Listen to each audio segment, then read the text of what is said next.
강연에 참여해 주셔서 감사드립니다.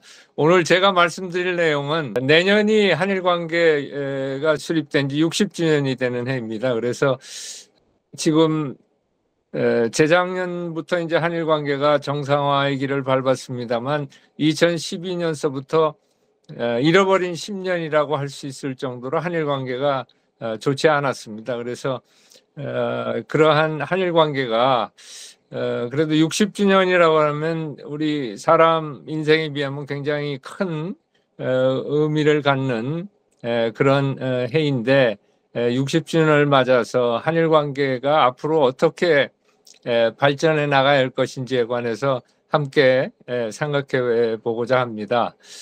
예, 오늘 말씀드릴 내용은 들어가기로 이제 왜 이 한일 관계가 이렇게 비틀어졌는지에 대해서 좀 간단히 말씀드리고 두 번째로는 한일 관계가 지금 어느 정도 상태인가 그리고 그 한일 관계가 뒤틀렸던 배경에는 여러 가지 한일 상호 간의 오해가 작용을 하는 것 같습니다.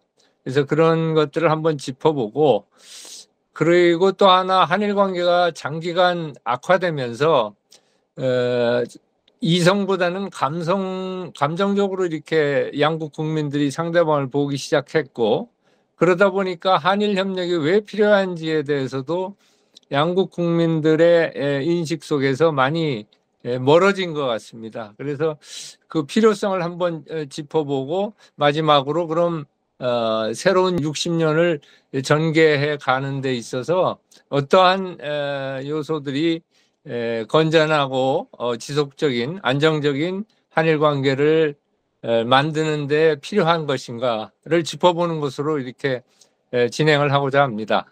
그래서 우선 한일 간의 상호 오해가 굉장히 많은데 대부분이 보면 역사 관련된 것이 많습니다. 그래서 보면은 역사 화해가 사실 이 한일 국교 정상화가 이루어진 게 1965년인데 보통 식민지가 독립을 할 경우에 대부분의 사례에서는 상속조약이라고 그러고 리볼루션 어그리먼트를 식민지를 경영했던 국가와 식민지 간에 새로 이제 독립하는 식민지 간에 그 상속조약이라는 일종의 그 식민 모국과 식민지 간의 권리 의무 관계를 명확히 하는 그러한 조약을 체결해서 이 아주 스무스하게 독립이 식민지 독립이 일어납니다.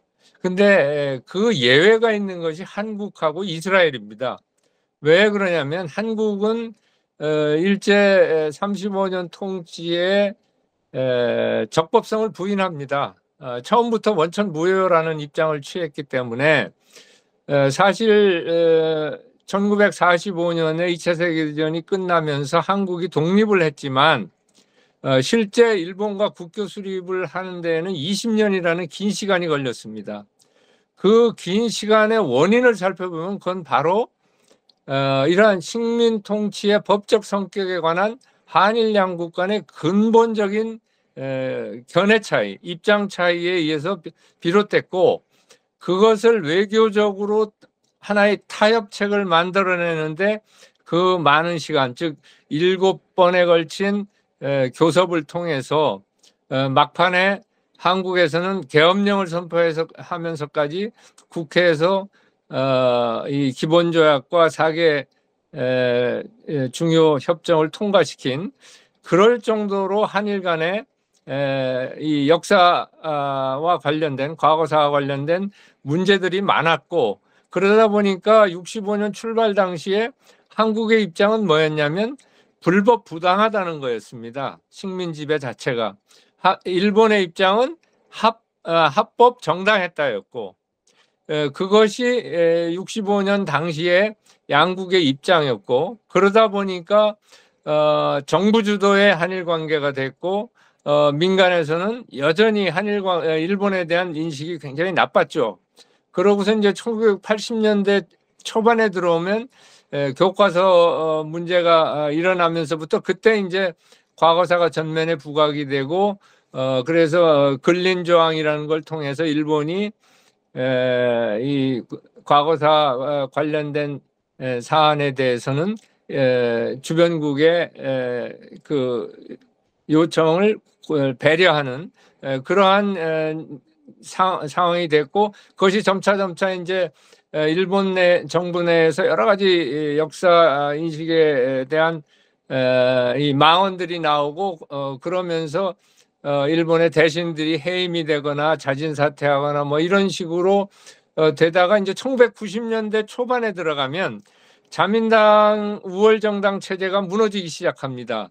그러면서 이 자사 연립 정권이 생기고, 그게 1995년에 무라야마 정권 당시에 무라야마 담화가 나오게 됐고, 그것이 1990년대 일본 정계의 어떤 자유주의라고 할까요? 리버럴리즘의 영향을 받아서 그런 식으로 됐고, 그 당시만 하더라도 고노 담화가 나오고 무라야마 담화가 나오면서 일본 내 일반적인 인식은 식민 지배에 대해서 합법 정당에서 합법 부당으로 좀 바뀐 것이 아닌가.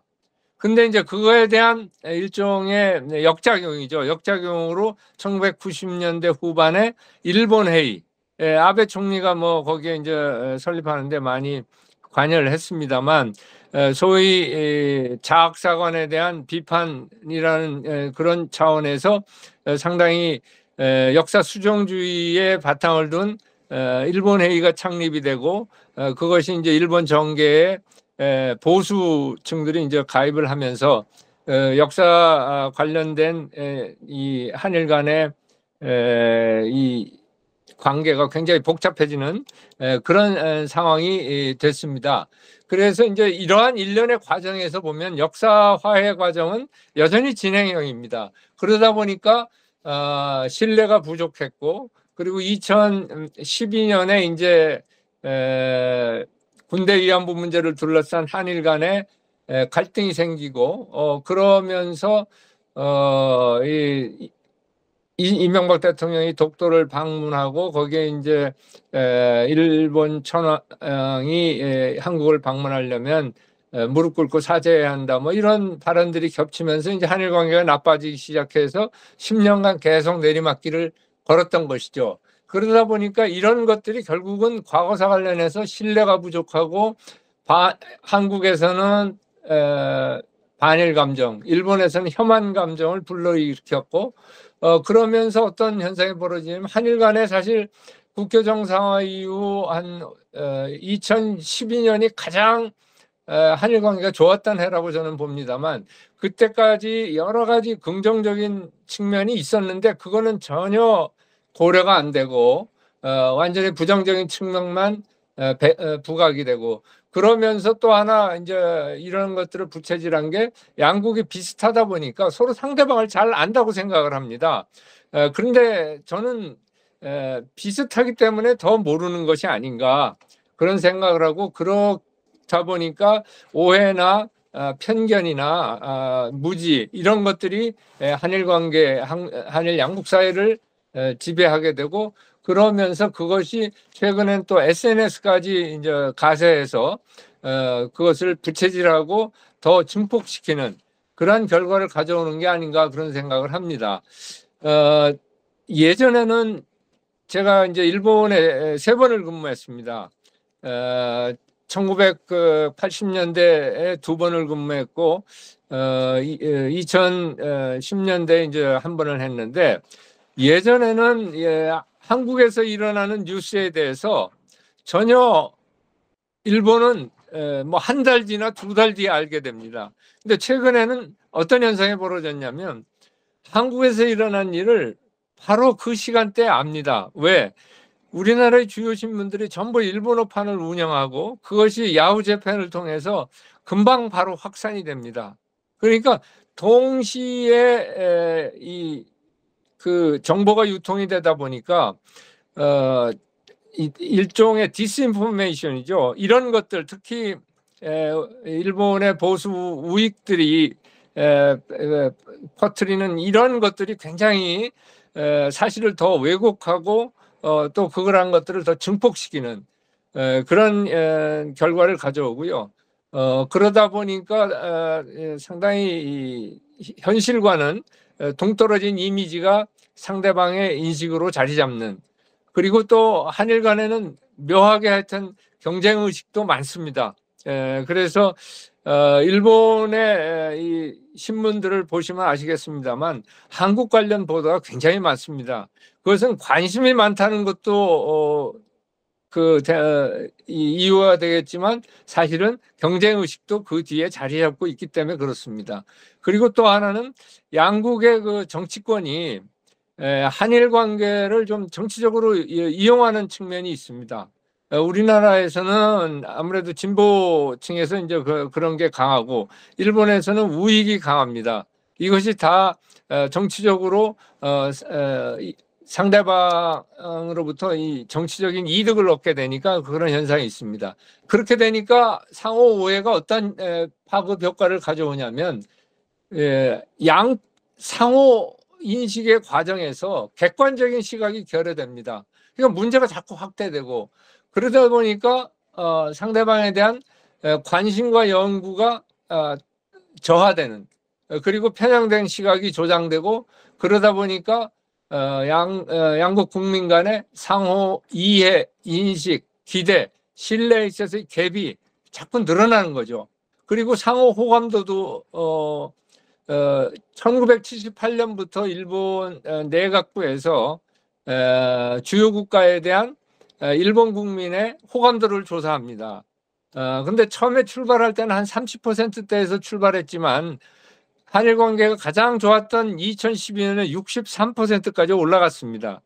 근데 그 뒤로부터 급전직하여가지고 다시 30%대로 돌아갔는데요. 이런 것들이 결국은 양국 국민의 어떤 상호 이해 인식의 갭이 확대되고 그러다 보니까 감정적으로 대응하고 그러고 보다 보니까 시각이 현재나 미래가 아닌 과거에 고정이 되고 그런 것들이 계속 악순환되는 그러한 현상을 가져오게 됩니다. 그래서 과거사 관련해서 여러 가지 이제 문제되는 게 있습니다만 아까 말씀드린 대로 한일 간에 기본적으로 식민 지배에 대한 법적 성격에 대해서 이제 인식이 다르기 때문에 한국은 일본이 배상해야 한다는 거고 일본은 청구권밖에 없다는 거죠. 그래서 결국은 청구권 협정이 체결되게 된 배경이 거기에 있는 겁니다. 그리고 한국은 불법 점령했다고 보고 있고 일본은 식민지로 보고 있고 이러한 인식이 있다 보니까 이제 처음에 일본은 식민 지배 자체가 정당하고 합법적이었기 때문에 사과할 게 없다는 입장이었죠.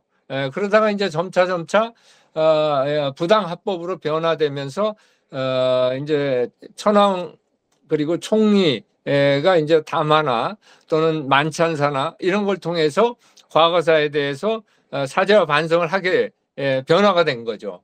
그러니까 기본적으로 보면 이 한일 간의 과거사와 관련된 문제는 사실 끊임이 없습니다.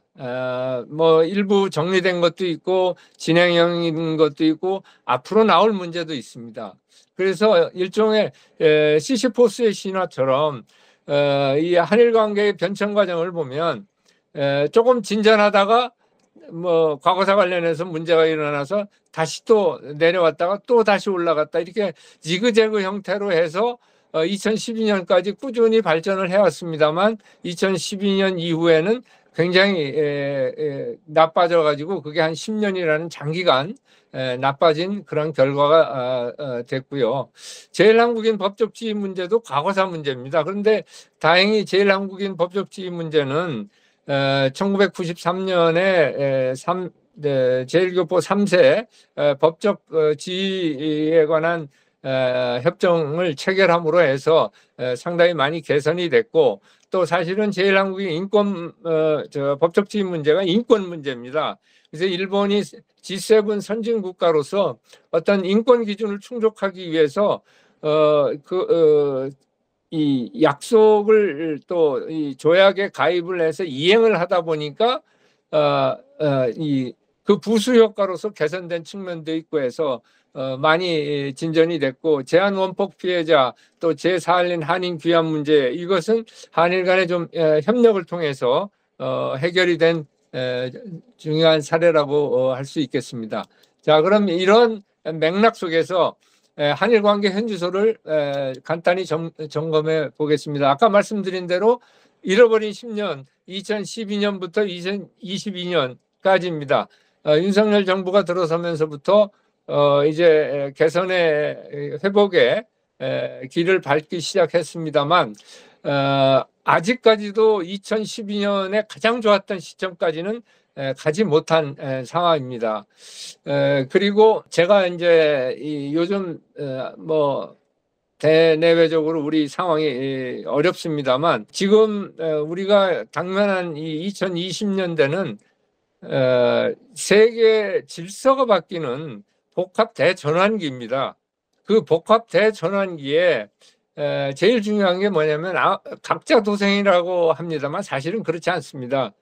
결국은 네트워킹의 시대이기 때문에 네트워크를 많이 만들어야지 되고, 그 네트워크를 많이 만드는 과정에서 가장 중요한 국가가 뭐 한미 동맹 국가인 미국이 되겠습니다만, 다음으로 중요한 국가는 뭐니 해도 일본인데, 이러한 한일 관계가 원만치 못함으로 해서 한일 관계가 좋았을 때에 우리가 발휘할 수 있는 그 레버리지를 전부 잃어버리는 그런 효과가, 그러한 좀 악효과죠. 그런 게 있는데, 이런 것들이 좀 개선돼야 한다는 측면에서 한일 관계를 빨리 정상화하고 상호 신뢰를 회복하는 게 필요할 것 같습니다.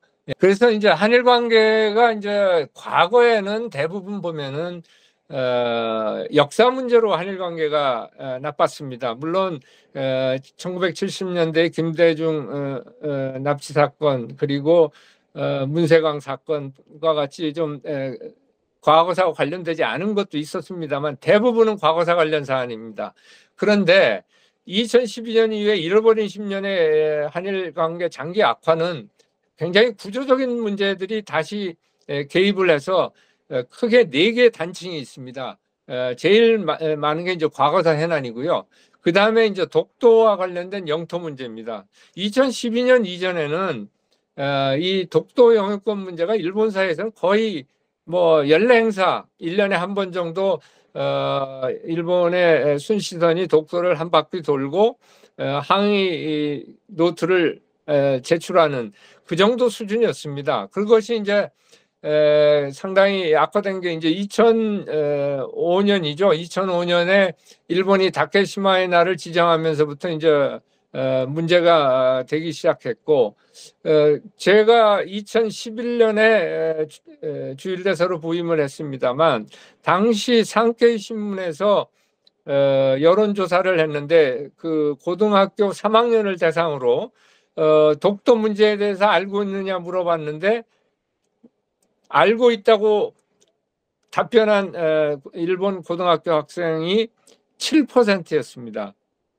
근데 그 뒤에 1년의 과정을 거쳐서 지금은 한 8, 90% 나올 겁니다, 아마. 그러니까 그만큼 독도 영유권 문제가 부각이 됐고, 그 배경에는 아마 일중간에 생각권 문제를 둘러싸고 2010년, 2012년 2번 일본이 중국에게 굉장히 크게 당한 적이 있습니다. 그러면서 독도 그 이전에 이제 북방 4개도소 러시아와의 영토 문제죠. 영토 분쟁이죠. 그러니까 이 세 개가 하나의 세트로 움직이면서 독도가 더 부각이 되는 그런 상황이 왔고요. 세 번째는 지정학입니다. 중국이 부상하면서 중국을 보는 눈이 한일 간의 차이가 있고, 그것이 확대 재생산이 되면서 일본에서는 한국이 중국에 경사되고 있다. 소위 한국의 대중경사론이 2013년 정도서부터 나타나기 시작했고, 그것이 미국에까지 일본이 전파를 하면서 상당히 한일 간의 관계가 나빠지는 그런 원인이 되기도 했습니다. 그 다음에 아까 말씀드린 국민 감정이 또 상당히 악화되면서 이러한 현상이 더 벌어졌습니다. 그래서 관계가 악화된 주요 특징을 보면 상호 경원입니다. 한국은 일본을 경시하고 일본은 한국을 무시하고, 그리고 대립이 전에는 주로 정치적인 측면에 국한됐다면 경제, 안보, 그리고 인적 문화 교류까지 확산이 되고, 그리고 세 번째로는 과거사 문제가 전면으로 다시 나온 겁니다. 그리고 피해자, 가해자 입장이 뒤바뀌었습니다.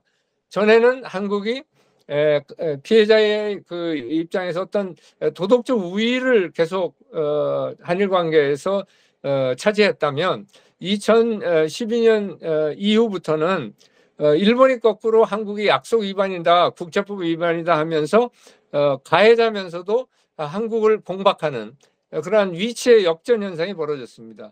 그리고 기본적으로 이성이 아닌 감정으로 접근하다 보니까 악순환은 더더욱 심해지는, 그리고 상호 신뢰가 없으니까 상대방에 대한 중요성도 올바로 평가하지 않는 그런 현상이 벌어집니다. 그럼 배경은 어떻게 될까요? 전후 세대로 바뀌었습니다. 한일 양국. 그럼 역사 인식의 차이가 있습니다. 우리 전후 세대는요, 전선 세대 못지않게 일본의 여러 가지 식민 지배의 그 아픈 현실의 그 과거에 대해서 잘 알고 있습니다. 일본은 전혀 모릅니다. 제가 주일대사로 있을 때 요코하마에서 한 방송에서 이 한일 그 관계로 이 드라마를 하나 만들어서 했는데, 그 내용이 뭐냐면 일제 시대 때 일본이 한국어 사용을 금지해서 그 괴롭힘을 받는 한국 학생을 일본 학생이 도와줬고, 그 나중에 이제 65년 수교가 된 후에 이제 만나서 이렇게 또 한일 관계를 위해서 일하는 그런 내용인데, 거기에서 놀라운 사실이, 그런 사실이 있었느냐라는 코멘트가 그 드라마 방영 후기에 그렇게 많이 달리는 겁니다. 그만큼 모르는 거죠. 네. 그리고 한일 경제가 이제는 축소됐습니다. 1인당 명목 GDP 면에서 한국이 일본을 앞섰습니다. 그러니까 일본이 우리 인구의 약 2.5배니까 그만큼 GDP는 차이 나지만 1인당 GDP는 수교 당시에 9분의 1에서 우리가 9배를 늘린 겁니다. 그만큼 이제 한일 간에 상당한 경제 격차가 축소됐다는 사실, 그리고 북핵이나 중국 부상에 대한 한일 간의 입장 차이, 그리고 한국에서는 좌파 민족주의, 일본에서는 우파 민족주의가 격돌하면서 더 이 문제가 커졌고, 과거에는 한일 관계가 나쁠 때 평형수 역할을 하던 정치권이나 친선 단체들이 지금은 전혀 기능을 뭐 안 하는 건 아니지만 예전처럼 하지 못하는 그런 현상이 있고요. 그리고 외교 스타일이 바뀌었습니다. 전에는 양국 외무부와 외무성이 주축이 돼서 외교를 했다면, 지금은 한국은 청와대나 용산, 일본은 총리 관저가 주도를 하면서 지도자 리스크가 존재하는 거죠. 그리고 법과 정의에 대한 인식 차이도 많이 작용을 합니다. 과거사 문제 관련해서. 일본은 뭐냐? 악법도 법이답니다. 왜 메이지 유신 이후에 법은 무조건 지켜야 한다 하면서 사실 불평등조약 개정을 일본은 하나하나 교섭을 통해서 해결했습니다. 근데 우리는 정당하지 않은 건 법이 아니다라고 생각하는 인식이 우리 사회는 강합니다. 그런 법적 인식의 차이가 상당히 배경이 되고 있습니다. 그래서 이제 윤석열 정부 들어서 굉장히 열심히 대일 관계 개선을 했고, 3월 6일에 가장 문제가 됐던 강제동원 문제 관련 제3자 변제라는 방식을 통해서 일종의 고디우스의 매듭을 끊어버렸죠. 그리고 이제 바로 이어서 윤석열 대통령 그리고 기시다 총리가 셔틀 외교를 정상회교를 재개했고, 그러면서 이제 회복궤도에 올랐습니다.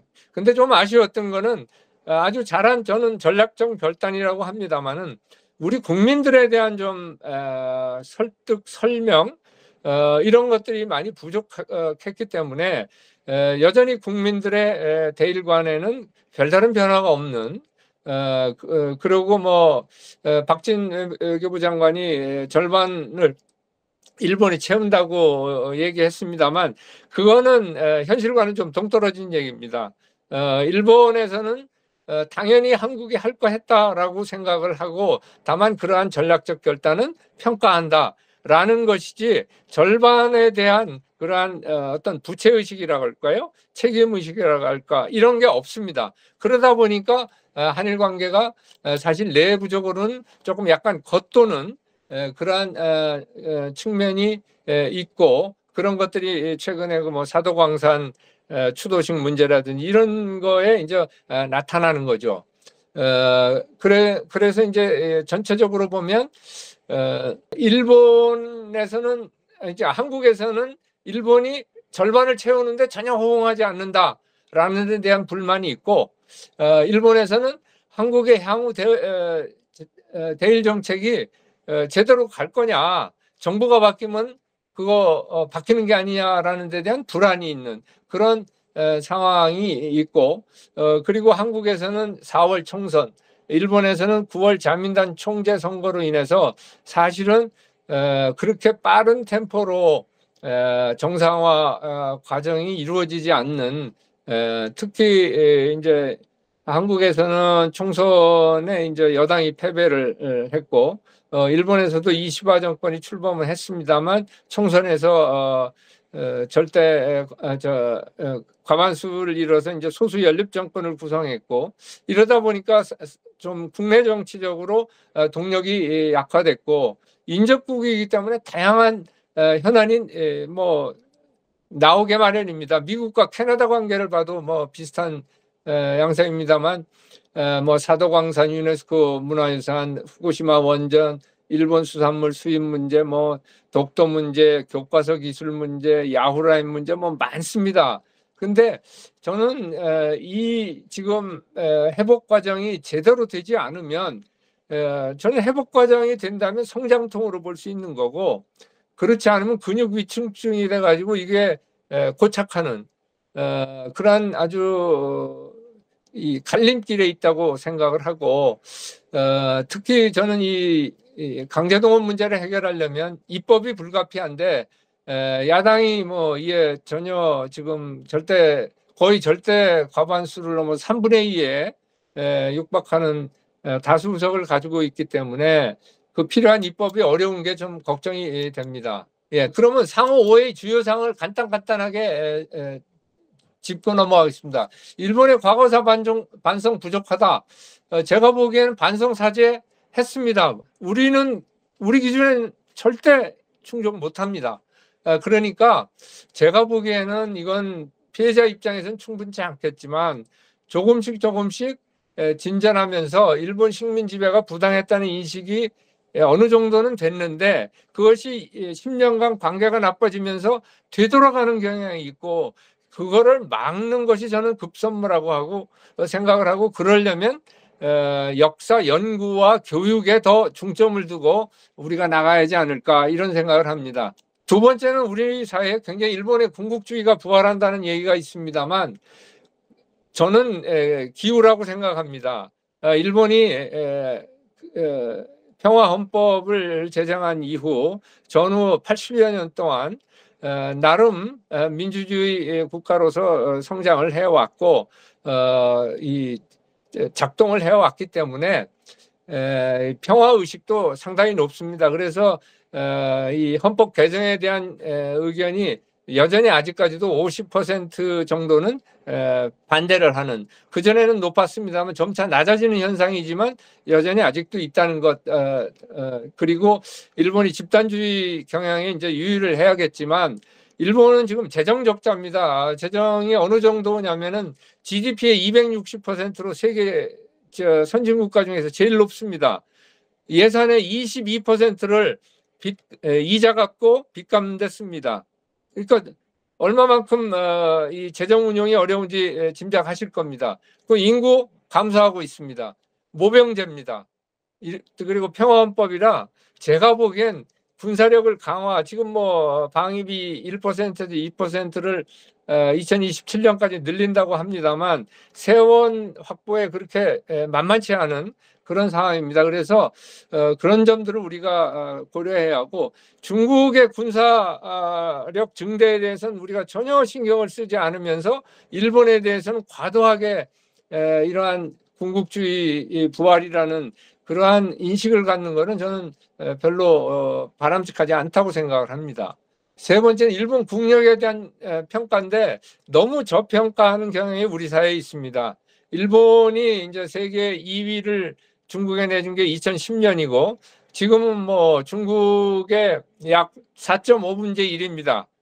GDP가 그만큼 이제 쭈그러들었는데 결국은 잃어버린 30년 동안 디플레이에서 그렇게 됐고, 그렇지만 우리가 간과해서는 안 될 것은 일본의 경우에는 지금 플로우 면에서 그렇게 좀 어려움이 있지만 스탁의 면에서는 1968년 세계 2위가 돼서 42년 동안 세계 2위의 GDP를 갖고 축적해온 나라입니다.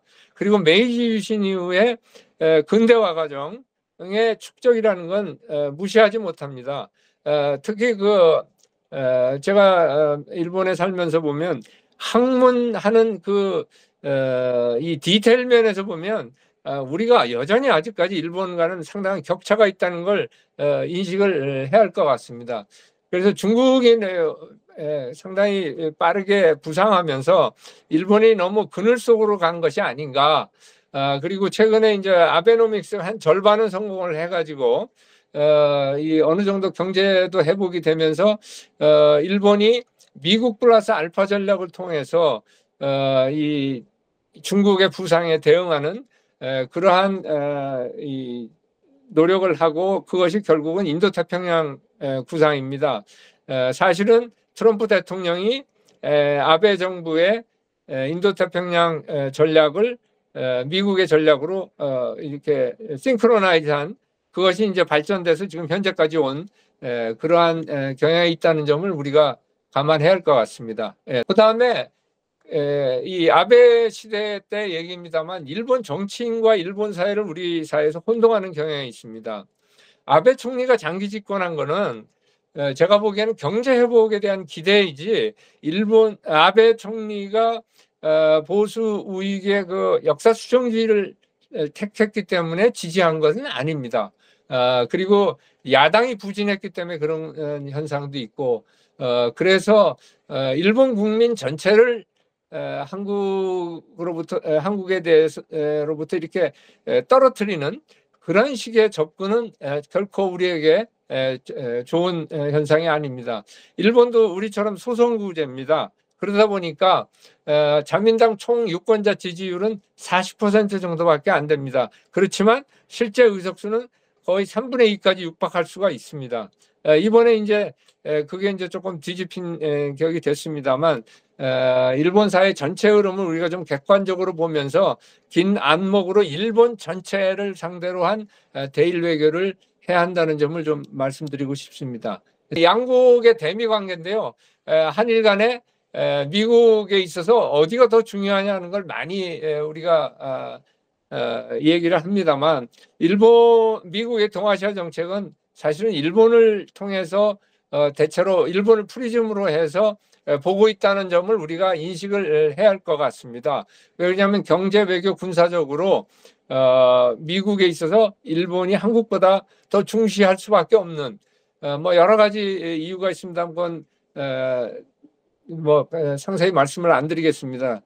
그래서 제가 보기에는 그런 문제 가지고 우리가 이 신경 쓸 것이 아니라 대미과 동맹 차원에서 원칙과 가치와 정당성을 통해서 우리 나름의 아주 유니크한 프레젠스, 그 존재감을 구축하는 것이 결국은 이 전체 우리 외교의 힘도 기르고 한미가 동맹도 튼튼히 하면서 또 한일 관계도 원만히 가져가는 그러한 지름길이 되지 않나 그런 생각을 합니다. 그럼 한일 관계가 나빠지면 어디가 더 피해 볼 거냐? 객관적으로 얘기하면 우리가 더 피해가 큽니다. 사실 문재인 정부 5년 동안 아베 정부하고 스가 정부 일부 겹칩니다만 그 기간 동안에 인도태평양에서 일어나고 있는 소위 격자형 네트워킹에서 한국은 전혀 참여를 못했습니다.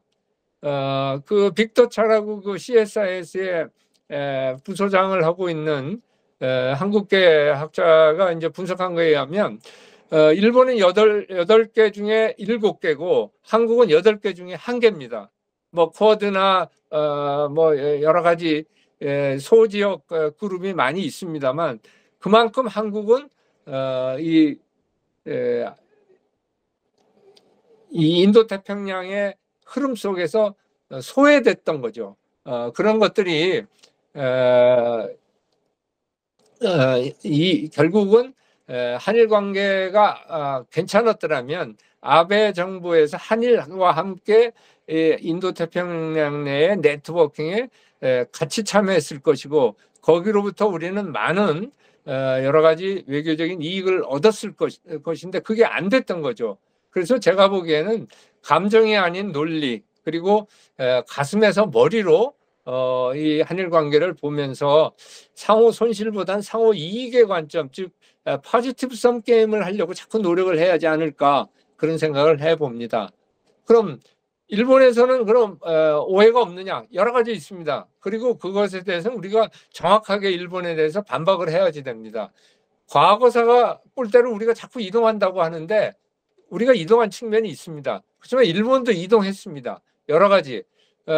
뭐 예를 들면은 과거사 인식에 대해서는 일본 정부가 해온 여러 가지 사죄와 이 반성과 사죄의 표현이 있습니다만 그걸 뒤집어 엎는 결과가 많고요.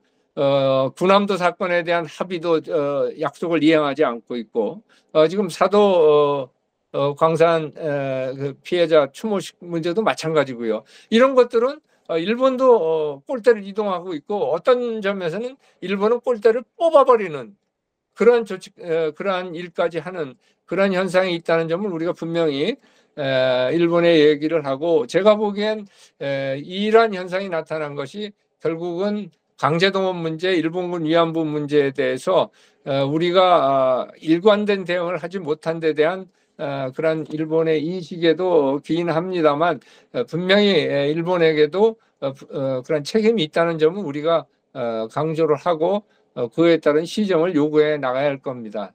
한국의 중국 경사론 이 점은 저도 2013년 이제 주일대사를 마치고 돌아오기 전에 일본 지식층에서 그러한 인식이 대두되는 것 같아서 제가 아카시 전 유엔 사무차장이 하는 아주 일본 핵심 인사들의 스터디 그룹에 가서 제가 이걸 반박하는 그러한 이 강연을 한 적이 있습니다만 한국과 일본과 전략적 이익이 같을 수가 없습니다. 중국에 대해서. 왜?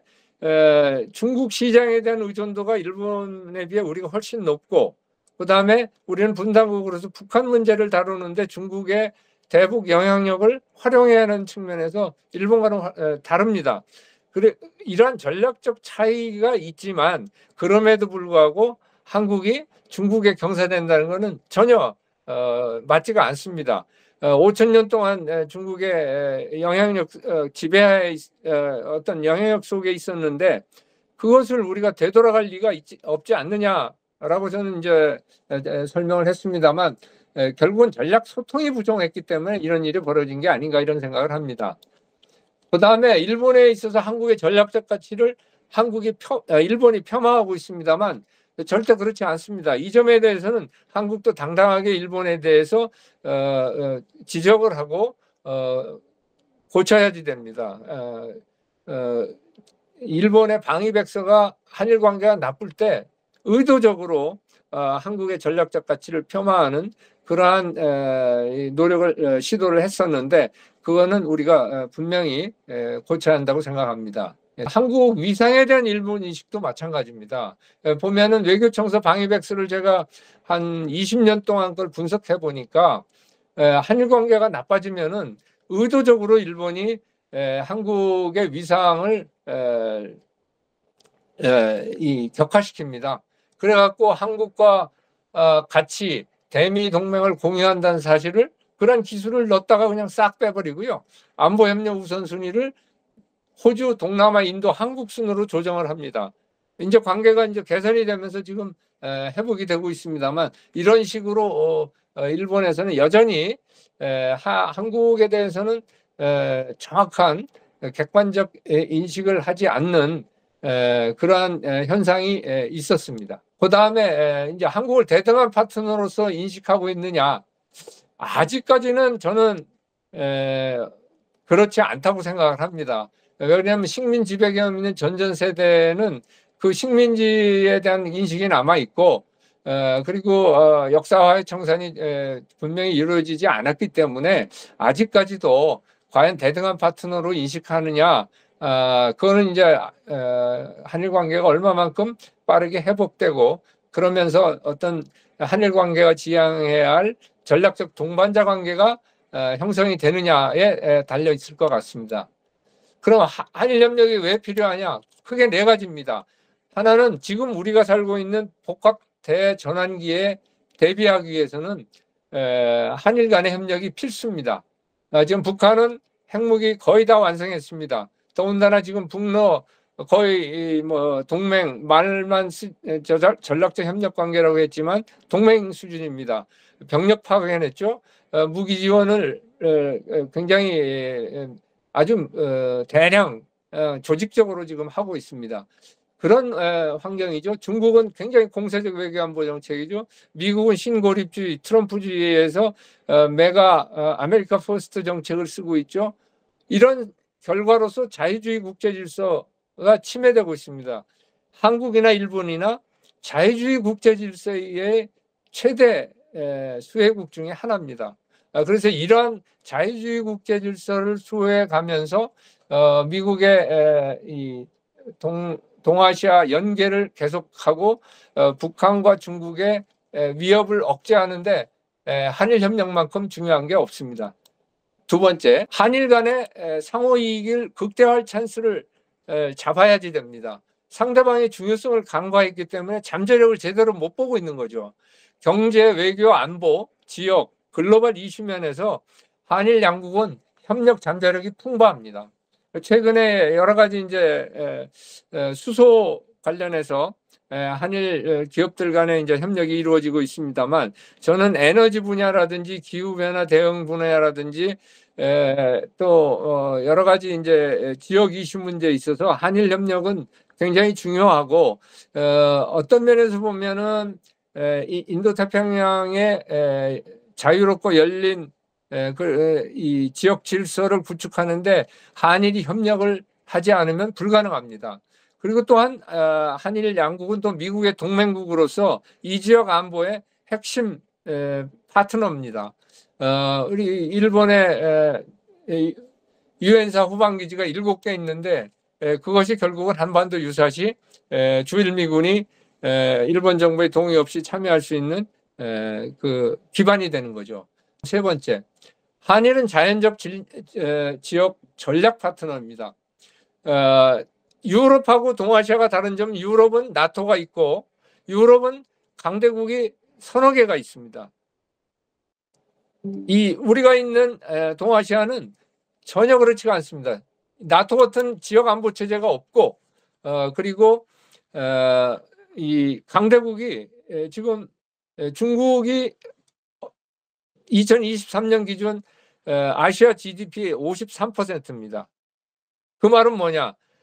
중국과 아시아 나머지 간에 겨우 균형이 맞습니다.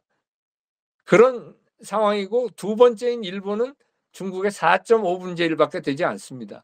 한일이 협력해서 전략적으로 이 지역에 미국의 개입, 연계, 인게이지먼트를 지속시켜 나가면서 중국의 어떤 이 지역 내의 해제문, 즉 패권 국가가 되는 것을 막아야 하는 것이 우리의 어떤 전략 방향이 되어야 한다는 측면에서 일본은 아주 자연스러운 전략 파트너고, 제가 외교관 생활 마지막 10년 하는 동안에 제일 제3국 외교관으로부터 지적받은 게, 야, 너 한국과 일본은 왜 그러느냐, 자연스러운 전략 파트너인데 어떻게 그럴 수가 있느냐라는 얘기를 하는데, 그런 측면에서 꼭 필요한 일이 되겠습니다. 그 다음에 마지막으로는 북핵 비핵화, 북한 비핵화, 그리고 한반도 통일에서의 일본 협력은 필수입니다. 물론 우리가 대내적 통일 역량을 갖춰야 하겠습니다만 대외적인 여건이 조성되지 않으면 되지가 않습니다. 그런 차원에서 본다면 우리가 일본의 이 협력을 통해서 미국과 함께 중러가 우리의 통일을 방해하지 않도록 하는데 일본의 역할이 중요하고, 특히 통일 후 북한 재건 과정에서는 일본이 가지고 있는 대외자산 3조 달러 그리고 ADB를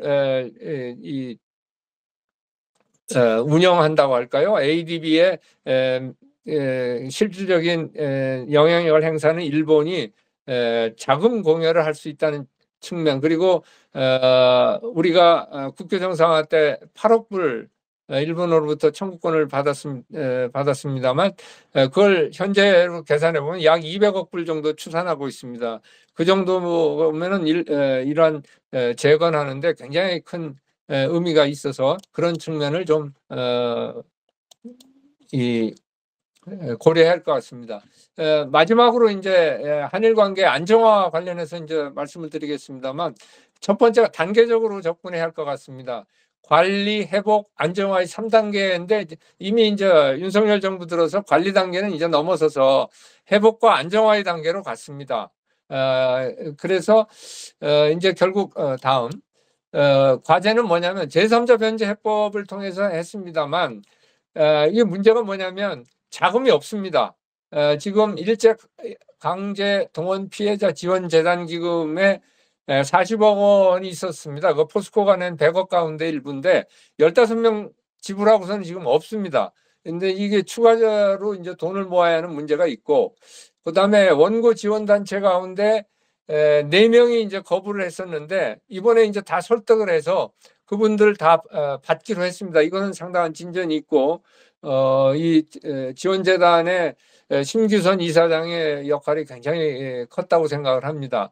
근데 이제 문제는 1,080여 명 정도 가운데 이건 아주 일부만 지금 대법원 판결이 끝나서 나머지 사람들에 대해서는 액수가 크기 때문에 이거에 대해서는 특별입법이 필요할 것 같은데 그게 좀 어떻게 될지 그게 제일 문제인 것 같습니다.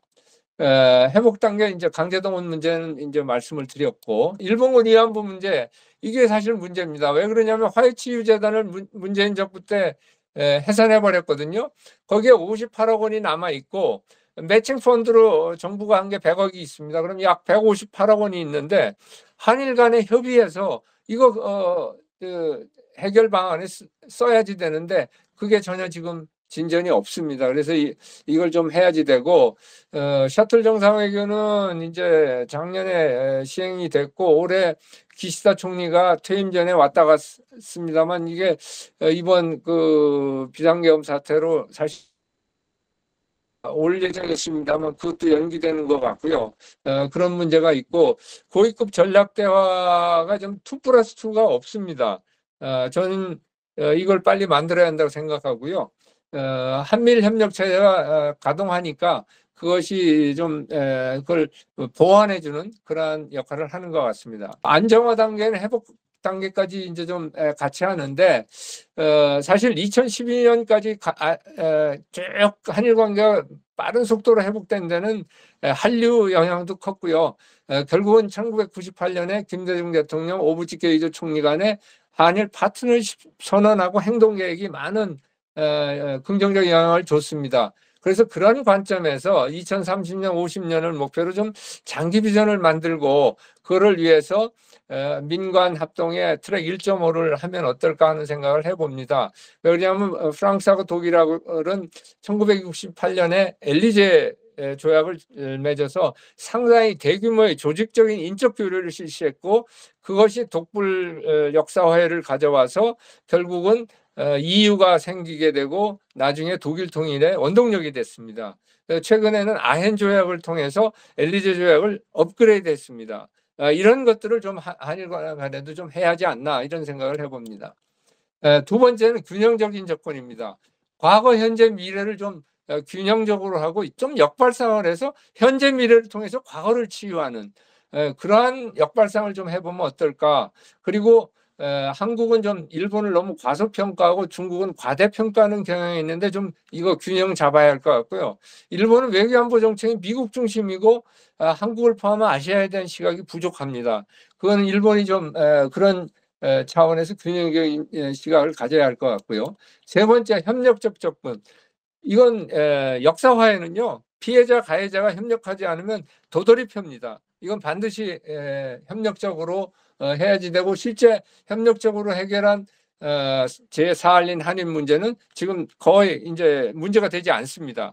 이런 선례를 잘 해야 할 것 같습니다. 그리고 객관적 보편적으로 좀 접근해야 할 것이, 양국 모두 민족주의가 강합니다. 그러다 보니까 자국 관점에서만 보는데, 한국이나 일본이나 이제는 선진국이고 열린 사회입니다. 그래서 좀 글로벌 스탠다드에 맞게 해야지 되고, 저는 법률 분쟁의 경우에는 좀 이런 재판 사법기구를 통해서 해결하는 것도 이제는 해봐야지 않나. 지금 동남아는 많이 하고 있습니다. 영토 분쟁까지도 ICJ나 이런 데 가서 해결하는데, 우리 한일 간에 이게 뭐 안 되는데 이걸 좀 해야지 않나 하는 생각을 해봅니다. 다음, 민관 합동 접근. 요즘은 퍼블릭 프라이빗 파트너십의 시대입니다. 민관 합동으로 하지 않으면 안 됩니다. 이건 결국 우리가 사는 이 시대가 초연결성의 시대, 하이퍼 커넥티비티 사회고, 관과 민이 따로따로 나서는 아무것도 되지 않는 그런 차원에서 본다면 한일 관계도 민관 합동을 해야지 되고, 시민사회가 좀 더 역할을 많이 하도록 정부가 북돋아줘야지 않나, 이런 생각을 합니다. 마지막으로 네트워크를 강화해야지 됩니다. 결국은 한일 양국 시민사회, NGO 이 네트워킹을 많이 하고 인적 문화교류를 해서 편견 오해를 불식하는 것이 결국은 한일 관계의 기반을 강화하는 걸로 연결이 될 걸로 보고요. 마지막으로 실용적 결과지향적 접근. 우리가 유교형을 받아서 그런지 굉장히 체면, 형식 이런 걸 중시하는데, 좀 더 이 프래그마틱하고 리절트 오리엔티드한 그러한 접근을 하면 한일 관계도 좀 제로섬 게임에서 네거티브섬 게임으로 변모할 수 있지 않을까, 이런 생각을 합니다. 여기서 마치겠습니다.